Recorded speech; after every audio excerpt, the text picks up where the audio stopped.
Et sengo eza yanga koyeba bino ebele pona kolanda magazine na biso ya lelo mbote na balandi nyonso ya BNB International magazine ya information pe communication générale awa na Kilongo TV. Po ya kobanda magazine na biso Fondation Denise Nyakeru Tshisekedi bazwa ki prise en charge ya 120 artistes comédiens pona assurance santé na bango tolandi reportage oyo.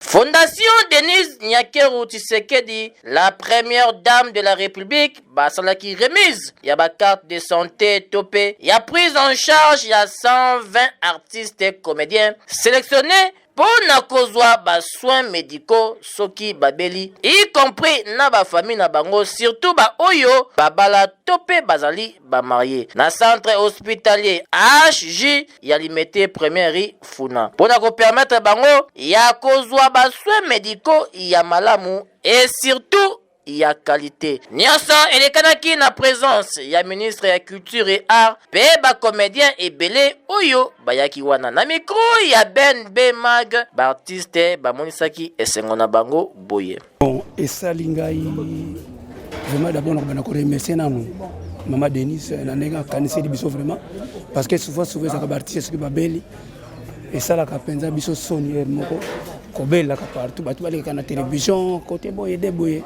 vraiment bien té mbalo mama penza kanisi biso a solution ya kitoko malamu pour na biso na bana na basi na biso vraiment nzamba pambula evima mingi salinge sengo makasi acteur comédien tokolo ba toza li babete c'est li babé za la kambe tokoyi pe na côté li babé mais nzambe na ka biso tokoyi kaka lisusu ndenge nzambe apambola ka biso côté ya ba première dame azo compter qu'on cadre kaka biso ba artiste comédien yango ka tokumisaka nzambe topesaka lukumu pa nzambe alingaka biso ezelo kwa ya bien esengo nde babengi biso to ya eza mabe te yango mpe toye tokutani mpo tozwa bakarte yango assurance maladie esalinga bien ndenge mama mokonzi mama Denise akanisi biso ba artiste pour la santé. Voilà, merci. C'est du jamais vu. Les lots, moutons ont en charge de la santé. Bazo bébé santé, bazo en mode de tête, bazo donc on a dit que le passe est dans santé. Les taux à combat check-up, mais check-up il dit moto n'est pas un moteur révision, ça moteur révision. Les longs on a que l'hôpital ça a révision d'autres c'est une grâce, grâce non, du jamais vu. Yaboye nzambe fa pambra mama Denise Nyakeru yango makati mais esengeze belé pour au moni bomia ozanga nombongo mais santé na yo za la bien na vondima to liaka na biso mais to tambula rapé na maladie to ça la bien yango na esengo oyo entre mama Denise likanisi oyo ça la mutuelle oyo nzambe mabadela ye ozanga premier tour bata deuxième tour ba lipo ya kwazo sukarte troisième tour ba oza lisusu toze belé antoa esengo mingi ya komona ministre kiti ara alaki awa représentant ya mama Denise alaki awa esengo na maloba mateya oyo apesi biso awa abatozwa carte esengo ya mingi nzambe mabatela ye ouais eza initiative a bien awa bazwi ba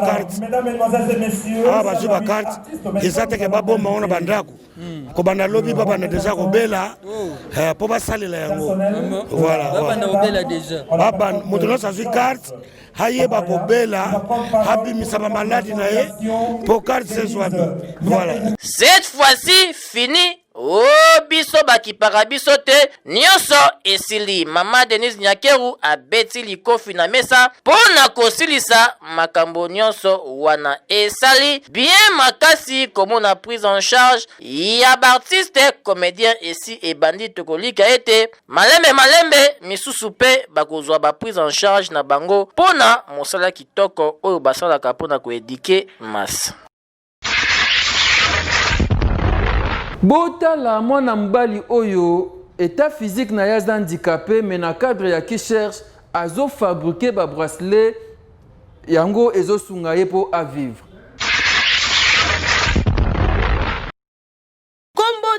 artiste Fila, malgré handicap naye a décidé de se prendre en charge na ko fabrikaka ba bracelet na ba chaînette ya fabrication locale au lieu ya kotambolaka na balabala po na kosenga lisalisi. Artiste Fila ata infirmité naye autaka commune ya Ngaba po na koya koteka ba bracelet na ba chaînette na wende ya matete po ayeba ko survivre. Na sima ya micro ya BNB Mag, Fila a expliqué ki souci naye alakisaki ba utile nini oyo asalelaka na musala pendenge nini azwaka yango pe lisusu atalisaki ba difficulté malgré état naye. Utile osalela musala ozwa ngowa nakenda kusomba osomba wapi na ba wenje ndeti ba utile nini basinga na bakoshi na bamabaya ona bakela bakunzi baya kusunga pona mona pe ebele na pe natambola kapeti mona ebele pe ebindika pe nanje kosenga monga ko asinga ati na pe na wani dia kuluka na maboko esunga ngai na organiser bato oyo pe ba bénéficiaka na ba œuvre ya Fila pona ko encourager ye bango pe balobaki boye. Monaka ndeko na ngai Fila ndenge asala mosala na ye asala mosala na calme aza mutu moko abulaka bien bamisala na ye asalaka babracelet yango asala mosala ne kitoko nga moko nakoma mannequin so asali elo mwa ya sika apropose ngai nasombi nalati mpona koencourage. Bato ya boyende esengeli kosungaka bango po ebele ya bahandikape tomonaka bango kotambolaka na balabala po na kosengaka lisungi. Kasi Fila apona na ye ko se prendre en charge ye moko aboya kokomisa handicap na ye ezala faiblesse po na ye. Soki o encourager Fila ekosala bien makasi. Insécurité na Kinkole bana Kinkole baleli à travers reportage Oyo. Na ville province ya Kinshasa to yebite soki likambo ya insécurité oyo ekosila mokolo nini. Lokola awa na quartier Marana na Kinkole, plus précisément na commune ya Ntsele, population ya quartier oyo bazali ko souffrir makasi na likambo etali insécurité. Bazalaka à l'aise parce que kuluna ebundamaka awa nyonso epa ya ba jeune ya bangambo mibale suite ya ba rancune na bango. Donc awa soki obimaki miwelisa na yo kozonga à temps po soki kaka 21h 22h et beteli yo libanda en tout cas milele la place oza po okokutana na yo na bango pe lisusu pona kobima ata na butu pona ko se soulager ezalaka problème po soki kaka ba moni yo mawana yo kasi ya pasi lisusu ezali ke bazalaka na bango na basusiati ya pembeni te yango bakulu na oyo ba profitaka na mikro na biso boyoka bango ndenge ba communiquer soko bimi na butu ba botolo saki ba bote mbongo ekomika fo garder mboso garder mbongo te okutaka na bango so kutele ba oli sheti ba papio so za mwasi pe noza makasa olobela bango ezati mais mibali ba ko bunda ba ko pota ba mobali ko za na mwa courage akimi mais biso basi ba to ko de to za makasa olobala bango lisuti bakulu na pe bango na bango babundaka na ba moyi pe kutu babundaka ta na moyi bango na bango babundaka baka soki batangambu kuna na ngamo mwa ba yoka na ezati na moyi fuba bano bunda ubie so ba yibi na quartier mususu bata quartier bakulu na quartier mususu ba yonga na quartier la bomba yo babundu ba yibaki ba yoko bunza quartier na mususu tokosenga kaka na la police nationale congolaise ya ville province ya Kinshasa bameka kota la situation ya quartier oyo pe lisusu na commandant de la ville général Silvano Kasongo yepe aluka nanu ko renforcer belement na ye awa pe kotie la population ya quartier oyo souciat sinon mokolo mosusu bokokuta population oyo si basila. Article 15 na Kinshasa veut dire débrouillez-vous. Tolandi reportage yaba commerçant ambulant. Fin Phénomène marchand ambulant est comme kozwa de plus en plus ampleur na ville province ya Kinshasa. Vu que c'est interdit par la loi na bisika lokola na centre-ville na boulevard du 30 juin pe na ba secteur mususu na ville ya Kinshasa. Kasi suite ya conjoncture ya mboka misala ezate na ba wenze espace ezate. Or eza na ba famille oyo il faut et vivre nde bandeko oyo base baza na bango na kotambwisaka biloko lokola ba jus en plastique mai mapa pona kotanga kaka wana kaka na kotambwisaka biloko e permetaka na ba parents batangisa bana pe bafutelaka bandaku kasi baboya na bango muyibi pe kuluna nde bapona koluka na makasi na bango na micro ya BNB Mago yoka bango ndenge balobi ngamona sepilana na tambusa ko autant tu ofana ba téléphone daka mbunga ndeza no ya obeba boye ozela tatu bambongo ya pasi omona na kisina nyoso zale nango ekwei yaona mona anatambusa na ngata boye pesunga bana tokutana na barside zali makambo ezaka donc ebele o tokutana na ona nde toteka vraiment eza pasi nde ozo souffrir makasi okotambolaka journée mobima mosala eza te lisika otanga na yo eza diplôme na ndako diplôme ezokufa pamba omoni ke mwa kofanda na ndako oyibaka osala bameba eza te ero kobima boye oyo aluka bapolisier kuna mpe bakangi yo kwa nini bozoteka na boulevard okota na kati okota na baveni wapi oyo tokoteka babiloko oyo tokoteka babiloko oyo na bavolonté na biso moko te swati ke navanda kaka na vigi naye natia na motu te etinga boye physiquement mona ana bana mibale sikoyo soki na bina mfanda na ndako donc mwa eza te badifficulté eza ebele nde toteka profite oteka na mbuteya c'est comme si moto kotuta yo c'est comme si moto kotuta moto akokoya mpe dans les villes boyele okoye moto ketutia te moto te akoyi kokeya moto nyonso donc tokemba tosalaka boye mpona kosanga sanfo mpona kosenga te mpona kolina te yango moto okumela kuna pasi ya mai na nsele bana nsele baleli bazangi mai. Population ya quartier Bel Air na commune ya Kimbanseke bazali kolela makasi na likambo etali eau potable côté oyo zwa mai batala yo courant kutu kolobate et comme ko créer insécurité moko na niveau ya kosakana te pona kotoka mai il faut kolamuka tongo keba pe sinote bakuluner bakozwa yo courant et ya raté bakonzi SNEL babeta côté oyo kara na ndenge ya kosakana te pendant que tozali kaka na Kinshasa la capitale bakonzi SNEL et surtout bino ya régie des eaux situation ya quartier Bel Air na commune ya Kimbanseke ezali malamu te population aza na posa ya eau potable bino pe ba député provinciaux ya commune ya Kimbanseke ba électeur na bino bango yeyo bazali ko souffrir 2023 yango yo ba ozela bino ba tricot na bino ba fiche nyonso ekotumba makoto na commune ya Kimbanseke po bosali bango eloko te. So de mouton misale komi na suka botala ndenge bafongoli yango pe epesi bote na yango.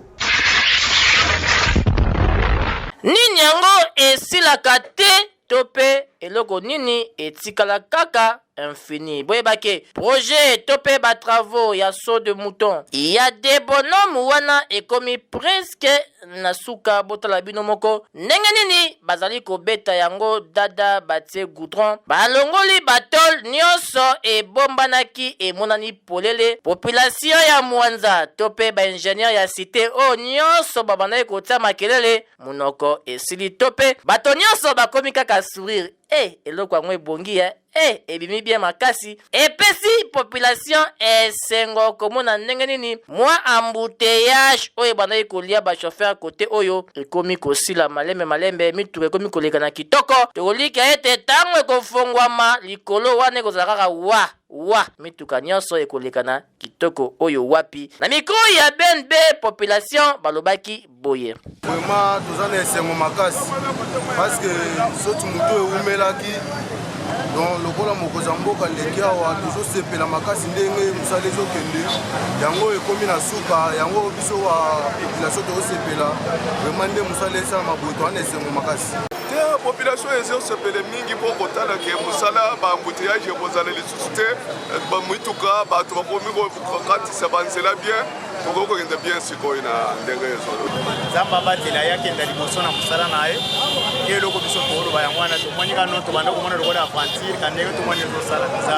kotabo ya nzambe topesa nzambe merci nabebi o merci beaucoup na merci ebele elungunya aumelaki akontinue na kosala bamisala boye ayokela biso mpe peple oyo biso tolobaka ayokelaka nde biso longoni ana chef de l'état Félix Antoine Tshisekedi na ba réalisation ya kitoko boye pe population balobi coup de chapeau pe surtout félicitations na gouvernement mobimba na soutien makasi oyo botie pour na ba travaux oyo ekende tango nyonso liboso et surtout na ndenge chef de l'état aseraki ba miyibi oyo babandaki koyiba bambongo ya ba travaux oyo ya 100 jours esali bien makasi tokoliga ete ya Pascal ya Bitabe bakoenchaîne yango pe dada en fait ke changu mituka pe elekana kitoko oyo wapi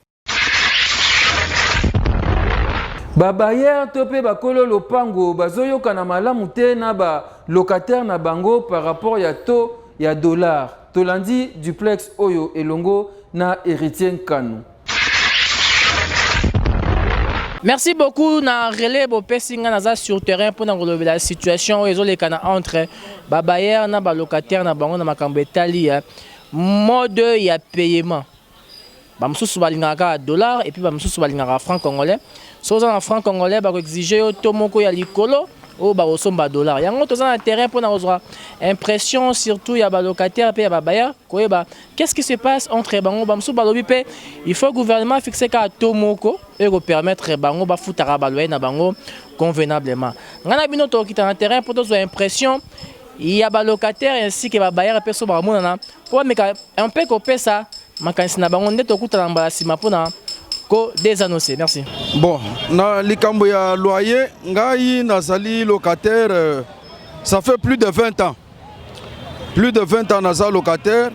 Na yebi ke période ya musée période on nazali na matete. A pesa ki mitindo ke batu nyoso ba futa loyer na monnaie locale. Ça y na franc congolais période wana. Et puis loyer c'est là kaka 3 mois ya garantie. Et puis yemoko chef de l'état a pensé qui mitindo eteke moto soki amoni moto abakisi au-delà de 3 mois azo senga ba dollar ba funde na commune yango wana ta lelo il faut gouvernement azo likambo ya loyer puisque toujours souffrir mingi surtout biso ba locataire naza bayer na bana ipe kozala locataire avant le comment bayer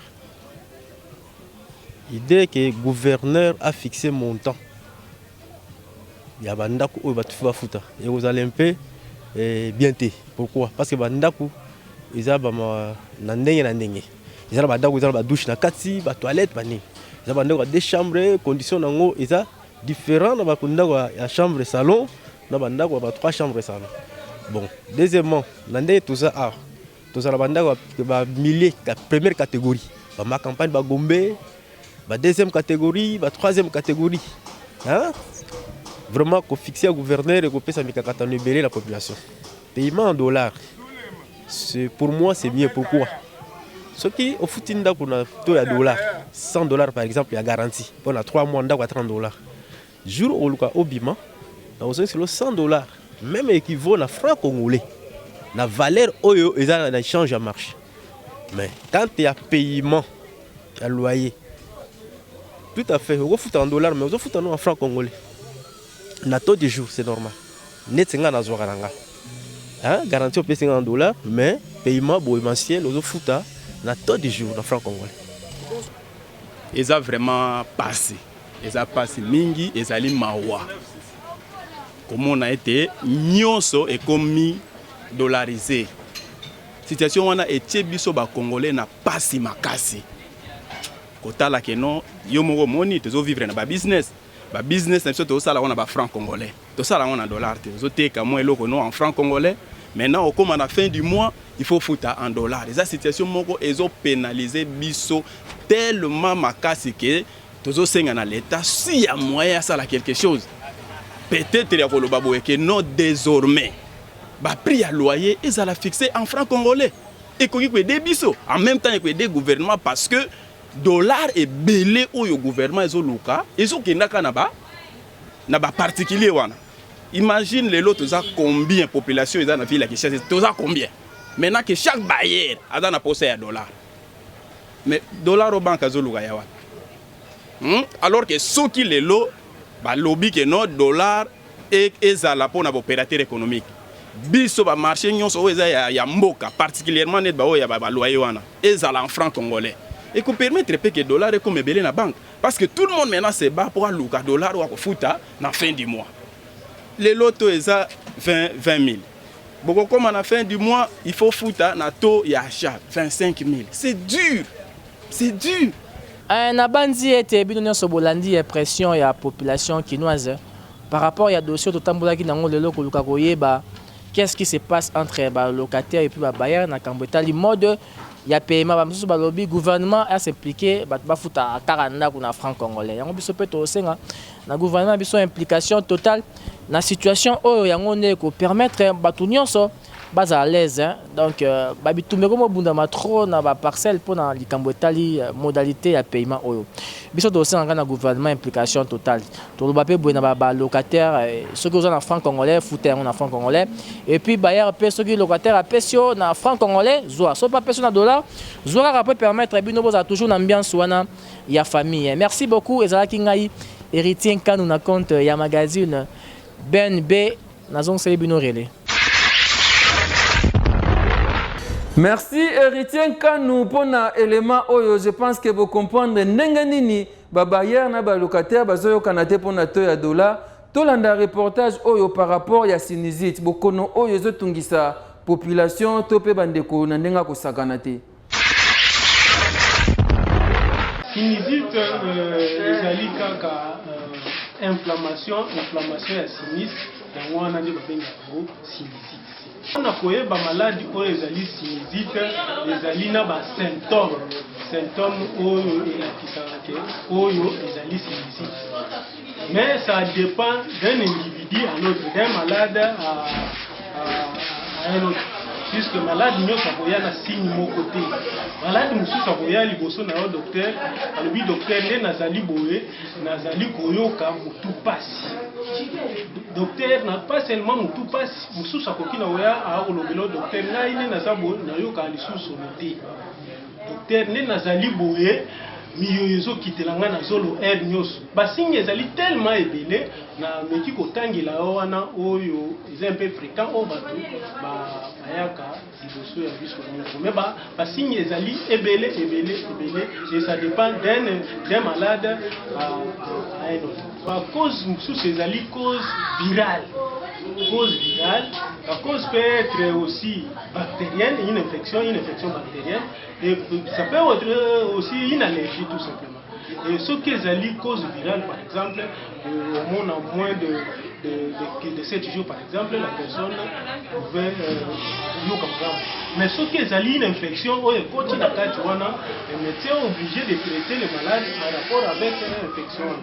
Mais ce qui est seulement une allergie, et vous posez vraiment problème puisque le docteur a comme il a ici apprécié et mesures comme le lot est tombé bien puisque le gouvernement congolais a préconisé l'apport de masques et surtout n'attend tout ça dans les saisons sèches où il y a la poussière des ébélés. Apport de masques ils allaient pour sungabiso belé pour diminuer même le taux de prévalence ya sinusite puisque étant donné que tous là ta masque vous allez pour protéger mingi na ba poussière au moins que vous avez la maladie wana vous allez mingi. Marché pirate na boulevard Lumumba bandeko bazoteka kasi bisika oyo esengelite tolandi reportage. Na ville province ya Kinshasa et surtout na district ya Changu wana population ya côté oyo non bazali ko souffrir makasi na ba marché pirate oyo et comment peut créer ba embouteillage ba mama oyo bien que la police a benganaka bango mbala kasi bango bayokaka te kaka na pokwa nde bango bawenzi yango ebotamaka. La police abengana balemba kasi bango bakendaka te bazongaka toujours kaka wana bakomisa boulevard Lumumba wana nyonso wenzi. Et pourtant bazalaka exposé na ba danger ya ndenge na ndenge et surtout na ba embouteillage oyo esalemaka awa ba-accident ya ndenge na ndenge ba moto kasi bango nyonso wana bamonaka yango te kaka likolo ya koluka mbongo. Yango kamera ya BNB esalaki constant ya komona ndenge nini bazali koteka na risque pe surtout pembeni ya liwa. Tokosenga kaka na bakonzi ya la police implication totale ya kotegerpir tope ya kolongola ba marché pirate nyonso tout au long ya boulevard ya Lumumba wana. Application na yango ekenda wapi po modèle autre komi komona ba ketch ba boudin bilamba biloko nyonso ya ndenge na ndenge etekamaka kaka awa na bino pe bateki. Les sourds d'oreilles ne payent pas. Okoya kozwa likama ya pamba luka coin na veni créer yango na esika ya koya kozala exposé boye na ba danger ya ndenge na ndenge. En tout cas ete ya bino. Accident de circulation na Njili kuna na quartier 3 tolandi reportage oyo. Awa tozali na commune ya Njili quartier 13 précisément na avenue Zamba. Mwana mobali oyo amemaki mama na ye na moto tellement zelo ezalaki makasi na coin oyo. Moto ebaluki ekweisi bango. Chaîne ya moto ezingi mama na lokolo pe ekati ye bapota. Heureusement que Croix-Rouge ezalaki pembeni. Boyoka ndenge ba communiquer. Mwana ya moto azaki na mama na ye. Tellement mabele eleki makasi eze ebele. Donc na force na ya forcer moto pour les leka mama na mwana bakoyi. Siko mama nde ayeki kozoka parce que bakoyi chaîne wana nde lati mama na nzoto. Mama nde ayeki kozoka. Nazali secouriste, volontaire secouriste. Moussa na biso ezali ki ko secourir une personne en danger. Mais en tout moment, partout où nous sommes censés le faire. Donc à chaque événement où on écoute un ango, le coup là on dit qu'il faut secourir. C'est ça qu'on a fait un service il y a secours de secourir maman a autre ça l'accident na présence na biso. Esali pasi makasi ya komona likama ya boye. Merci Nabino Croix-Rouge pour na secours. Yambote tosukisa magazine na biso BNB International tolanda page promotionnelle na biso.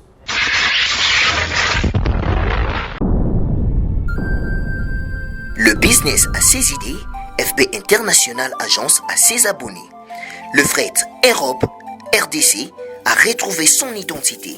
Pour l'envoi de vos colis, bagages, véhicules et autres, Courrier Express à destination Kinshasa RDC, une seule agence, FB International. FB Business, et pas Fisto Bassene, à Bizo Kotozane. Maringa Septande. Maringa Septande, c'est là où j'explique. Alors, Maringa Septande, FB International. Na Kasavubu, il y a na Kasavubu. Ça va sauter na Kasavubu na Maringa wana. La sécurité de vos bagages sont assurées en un voyage rapide et à bon port, quelle que soit la quantité. Du déposage jusqu'à l'entreposage, FB International assure comme jamais. Alors jamais. Nous organisons des frettes aériennes et maritimes. Awana FB International Business. Biloko e komaka peto zwaka. E komaka peto zwaka. Pour plus de contacts, International. FB International. Souka. FB International. Danger. FB International. Adega. FB International. Masolo. Balobi kunande masolo ya kati. Mosusu olela. Mais FB International yango ni masolo. Tokomi na suka ya basango na biso ya lelo tokopesa merci epai ya Baudry Kanda. Cordon oya double brassard, gentil koleka gentil apine, tosepelaka na yo. Merci mingi epai ya Héritier Kanu balobi ye atutaka atako mikolo ya zobwaka te. Merci epai na ye. Merci Trésor Ntingi oaza sima bilili pe ya simbisona nataki futa. Topesi merci mingi epai ya Gauthier Kele oaza na montage. Soki bosepeli na magazine oyo ya mbote tosilisa toka bwananga na bino boyoka lisese oyo. Ata oliengu banase ya mai poso ekomata likolo. Butu ate indi ndenge nini suka tongo ekotana. Ezalaki ya bino Rabi Mavinga na présentation ya magazine BNB International yoka ndenge basango ezokende. Ngai na bino tokutani.